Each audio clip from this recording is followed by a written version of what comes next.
अस्सलाम वालेकुम, welcome back to my channel Baji Parveen health and beauty tips. आज हम बात कर रही हैं बहुत ज़्यादा जिन लोगों के गले के मसले आ जाते हैं, पेट का निज़ाम तो बिल्कुल ही दुरुस्त नहीं रहता, और जब पेट का निज़ाम दुरुस्त नहीं रहता उसके साथ कब्ज़ भी बहुत ज़्यादा हो जाती है। तो आज हम इन तीनों मसलों का हल इस वीडियो में बताएंगे कि ये क्यों मसले आते हैं और क्या वजूहात है और अपनी क्या चीज़ें लेनी है और इसका इस्तेमाल किस तरह करना है। कैसे हैं नाज़रीन, उम्मीद करती हूँ बिल्कुल खैरियत से होंगे। अल्लाह ताला के से ये दुआ है कि अल्लाह ताला हम सब के रमज़ान शरीफ जो गुजर रहे हैं, बहुत अच्छे रोज़े गुजरे हमारे, और हमारे को कोई रोज़ों के अंदर कोई परेशानी बीमारी ना आए। अगर आपको बीमारी आ चुकी है या पेट का निज़ाम ख़राब हो चुका है, क्योंकि जब रोज़ा रखता है इंसान तो साल भर जो हम खाना खाते हैं उसके बाद जो हम खाना छोड़ देते हैं एक पूरे दिन के लिए, तो हमारा पेट का निज़ाम जो है सबसे पहले इसका जो है मसला आ जाता है। पेट का निज़ाम ख़राब हो जाता है और बिल्कुल इंसान तंदुरुस्त नहीं रहता। तो फिर जब 15-20 दिन गुजर जाते हैं, फिर थोड़ा पेट का निज़ाम ठीक होना शुरू हो जाता है, तो फिर हमारे रोज़े ख़त्म होने पे हो जाते हैं।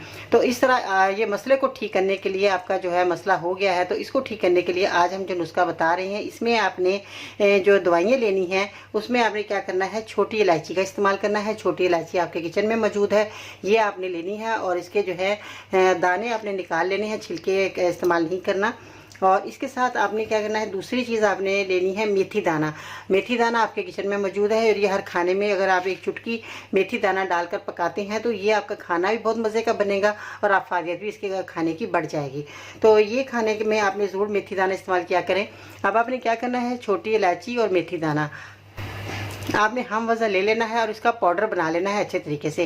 1 चम्मच आपने जैसे रोज़ा रखने से पहले आपने खा लेना है, 1 चम्मच शाम को जैसा आप रोज़ा खोलें जब आपने खाना है पानी के साथ। तो ये आपका गले का मसला अगर हो गया वो भी आपका ठीक हो जाएगा, क्योंकि रमज़ान शरीफ में गले का मसला भी बहुत ज़्यादा आता है, और पेट का निज़ाम आपका बिल्कुल ठीक हो जाएगा। और अगर आपका पेट ठीक रहेगा तो आपको कब्ज़ का मसला अगर हो गया तो वो भी आपका जो है ठीक हो जाएगा, क्योंकि पेट ठीक है तो कब्ज़ आपको नहीं होगी। अगर पेट ख़राब है तो आपको ज़रूर कब्ज़ का मसला भी आ सकता है। तो ये सारे मसले आपके तीनों मसले जो है आपकी इस दवा के अंदर मौजूद हैं, और आपको जो है पूरा रमज़ान अच्छा गुजरेगा अगर आप ये मेरा नुस्खा इस्तेमाल कर लेते हैं।